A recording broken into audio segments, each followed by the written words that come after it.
پھر یہ پانی جو دریاؤں میں، نہروں میں، سمندروں میں ہے، اس پانی کا خالق بھی تو اللہ ہے۔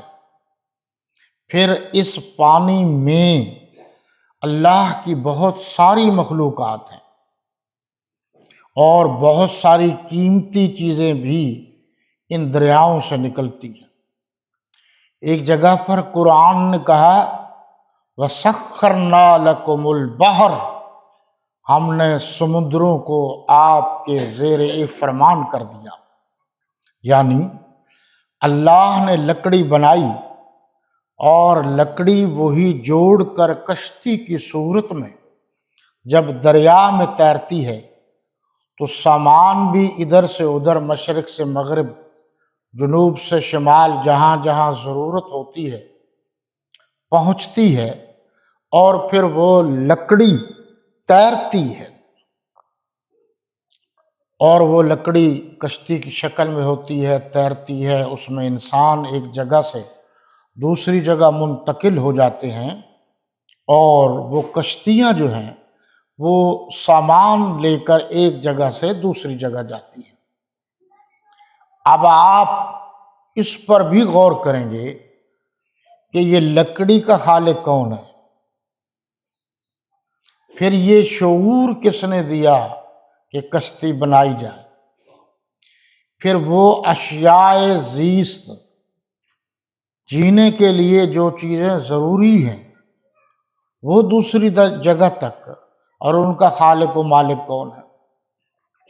پھر ان سمندروں کو اللہ ہی تو ہے جس نے ایک صحیح منزل تک پہنچانے کے لیے صحیح رخ دیا ہے، اور وہ ادھر ادھر پانی نہیں جاتا۔ جب ادھر ادھر پانی جاتا ہے سیلاب کی شکل میں تو کتنے مسائل پیدا ہو جاتے ہیں۔ تو یہ بھی ایک دلیل ہے اللہ کی کبریائی اور وحدانیت کی کہ اللہ فرما رہے ہیں کون ہے وہ جو پانی کو صحیح سمت پر چلاتا ہے۔ اور پھر پانی کی قسمیں ہیں، یعنی مختلف رنگوں میں بھی پانی ہے۔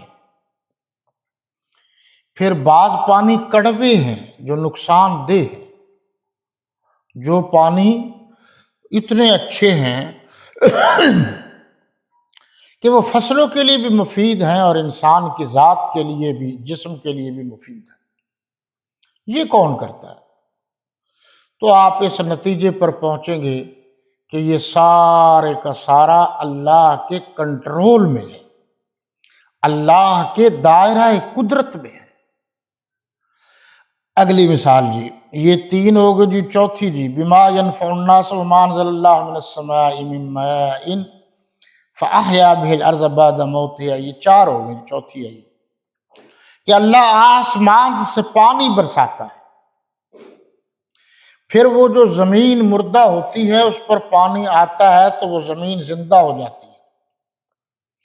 یہ دیکھیں جی، جہاں ہماری طرح لوگوں کو پانی کی سہولت میسر نہیں ہے، جیسے یہ پہاڑی علاقے ہیں، صحرائی علاقے ہیں، وہ بیچارے پانی جمع بھی کرتے ہیں، اور اللہ کی طرف سے جو پانی برستا ہے آسمان سے، ان کی کھیتیاں ہوتی ہیں، پھل ہوتے ہیں، درخت ہوتے ہیں۔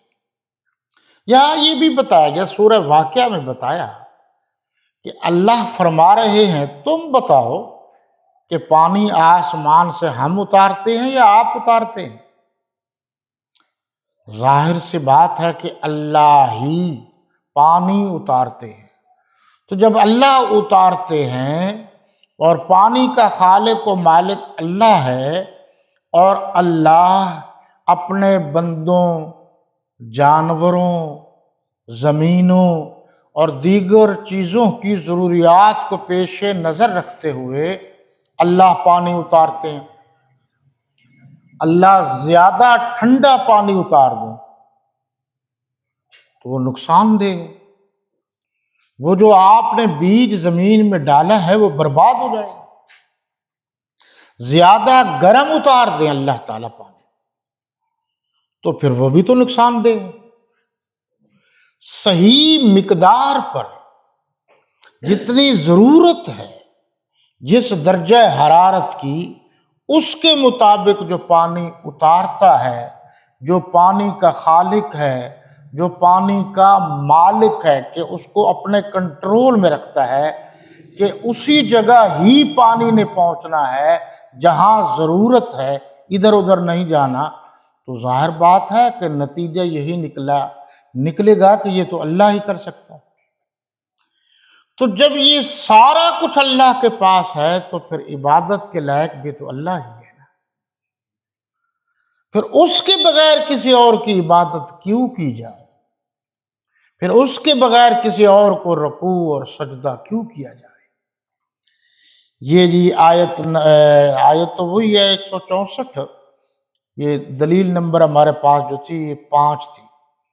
یعنی ایک زمین مردہ ہے، وہ بیکار ہے، لیکن جب آسمان سے بارش آتی ہے، پانی اس کو مل جاتا ہے، وہ سرسبز و شاداب ہو جاتا ہے، گھاس ہرا بھرا ہو جاتا ہے، یہاں تک کہ اگر آپ اس کی تحقیق میں جائیں۔ اچھا، یہ ہوتا یہ ہے کہ ہم ان چیزوں کو روز مرہ دیکھ رہے ہیں، اس لیے ہماری نظر میں ان کی اہمیت جو ہے وہ اس طرح نہیں رہی جس طرح ہونی چاہیے، ورنہ جو دوسرے لوگ ہیں جو ان چیزوں کی ریسرچ وغیرہ کرتے ہیں، وہ تو بتا رہے ہیں کہ یہ درختوں پر جو پانی گرتا ہے، ایک تو یہ پتے وتے پھل والے یہ دھل جاتے ہیں، پھر جو اختلاف النہار واللیل ہے، دن رات ہے، اس میں بھی ایک ہے کہ بعض پھل جو ہیں وہ دن کو گرمی میں زیادہ پکتے ہیں، اور وہی رات کو جو ہے چاندنی ہوتی ہے تو اس میں ان کے مٹھاس پیدا ہوتا ہے۔ یہ بے شمار چیزیں ہیں، اس میں یہ بھی انہوں نے لکھا ہے کہ یہ درخت بھی رات کو سوتے ہیں، اور آپ دیکھیے کہ ان کے پتے جو ہیں وہ نیچے سے جھک جاتے ہیں۔ تو یہ کون ہے جو دن کو رات سے اور رات کو دن سے پیدا کرتا ہے؟ اللہ ہی ہے، اور تو کسی کے بس میں نہیں ہے کہ کبھی آپ نے سنا ہو کہ فلاں نے دن کو رات بنا دیا، رات کو دن بنا دیا۔ یہ ابھی حال ہی میں آپ نے دیکھا ہوگا کچھ نادان لوگ، کچھ نادان مریدوں کے ساتھ جو یہ سیلاب کی شکل میں پانی آیا ہے اس کا رخ تبدیل کرنے کے لیے جا رہے ہیں، اور ڈھولوں کی صورت میں جا رہے ہیں، یعنی باجے بجا کر، اور وہاں پیر صاحب خود بھی ان کی چھٹی ہو گئی، مرید پیچھے سے بھاگ گئے۔ تو اللہ فرما رہے ہیں کہ میرے نظام قدرت کو کوئی ایسا نہیں جو چیلنج کر سکے، یعنی ارباں خرباں سالوں سے یہ نظام اللہ کا چل رہا ہے، اس میں کوئی تبدیلی لا سکے؟ کسی نے کہا آج میری مرضی سے جو ہے سورج اتنے بجے نہیں 1 منٹ آگے یا پیچھے طلوع ہوگا یا غروب ہوگا۔ اچھا، اب جو کہتے ہیں جی ہم نے بڑی ترقی کر لی، یہ جو اللہ کا نظام بنا ہوا ہے اور پھر اللہ نے جو آپ کو شعور دیا ہوا ہے، اس شعور سے اللہ کے نظام سے تو آپ فائدہ اٹھا رہے ہیں، لیکن جو اللہ کی قدرت ہے، جو اللہ کی صفات ہیں، جو اللہ کے معاملات ہیں، اس میں تو کوئی مداخلت نہیں کر سکتا۔ آگے وَبَثَّ فِيهَا مِن كُلِّ دَابَّةٍ، اللہ فرما رہے ہیں کہ آپ ایک دانہ زمین میں ڈال کر اپنے گھر چلے جاتے ہیں، اس زمین کو آپ اپنے حساب کتاب سے اسباب کی دنیا میں ٹریکٹر سے ہل چلاتے ہیں، اور آپ یہ سمجھتے ہیں کہ اب زمین میں بہترین وہ مواد آ گیا ہے جس سے نمود ہوگی، اور آپ دانہ اس میں رکھ کے چلے آتے ہیں۔ اللہ فرما رہے ہیں کہ اس دانے کو اس زمین کے اندر محفوظ کون رکھتا ہے؟ میں چاہتا تو کیڑے اور مکوڑے بھیج دیتا اور وہ دانے بیج ضائع ہو جاتا، اور بعض جگہوں پر کچھ ہو بھی جاتا ہے۔ اور پھر اس میں اس دانے میں جو سکت ہے، جو طاقت ہے، جو بیج ہے، جو مواد ہے، جو مسوتہ ہے، مسودہ ہے تخلیق کا، وہ کون کرتا ہے؟ وہ بھی تو اللہ ہی کرتا ہے۔ اور پھر ایک دانے سے کئی کئی دانے۔ اب اگر آپ بوہڑ کا بیج دیکھیں اور بوہڑ کا درخت دیکھیں، کھجور کی گٹھلی دیکھیں اور پھر کھجور کا درخت دیکھیں، پھر ان کی اقسام دیکھیں، تو یہ کیا ہے؟ ہم نے اللہ کی بنائی ہوئی چیز پر اوپر تحقیقیں کی ہیں نا، بنا تو نہیں سکے۔ یہی ہے سمجھنے کی چیز۔ وہ شاعر مشرق نے کیا کہا ہے؟ کافر ہے تو شمشیر پہ کرتا ہے بھروسہ،